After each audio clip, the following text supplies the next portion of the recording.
เอาความเชื่อใจนอกไปล้มละลายเอาคำว่าให้อภัยออกไปใส่หากินเอาคารมลอยเลี่ยมมาตัวน้องจนชินฟังเรื่องเป็นสันดาน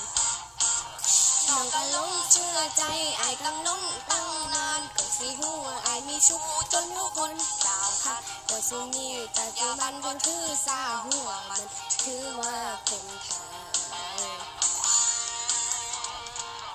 ความฮักมันกินบ่ได้คือเขากะว่าคนดีชีวิตสิชิบหายอย่าไปคิดเสียได้กว่าผู้ชายคันหู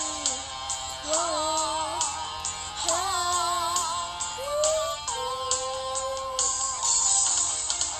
ที่สัญญาณเก่าบ่ได้ถ้ายังเอานิสัยลายใจบ่หูจักเข้ามาใส่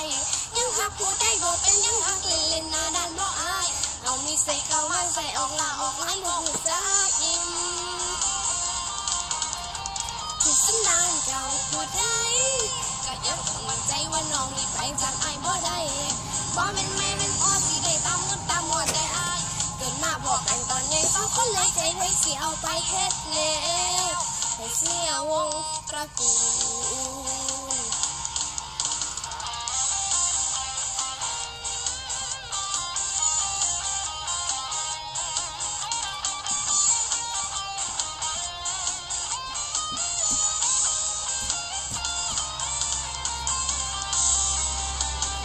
ความฮักมันกินหมดได้คือเก่ากะหัวคนดีชีวิตสิชิบหายอย่าไปคิดเสียได้กับผู้ชายคนนี้โอ้โห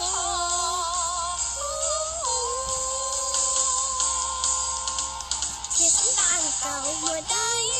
ถ้าแน่เอานิสัยลายใจบ่หูจักเข้ามาใส่ยังหักผู้ใดบ่เป็นยังหักเล่นหน้าด้านบ่อายเอานิสัยเก่ามาใส่ออกละออกไล่บ่หูจักอิ่มที่สันดานเก่าบ่ได้แค่ยังหูมั่นใจว่าน้องนี่ไปจากอายบ่ได้บ่แม่นแม่แม่นพ่อสิได้ตามเงินตามหัวแต่อายเกิดมาพอกันตอนใหญ่สองคนเลยใจพี่สิเอาไปเฮ็ดแนวให้เสียวงตระกูล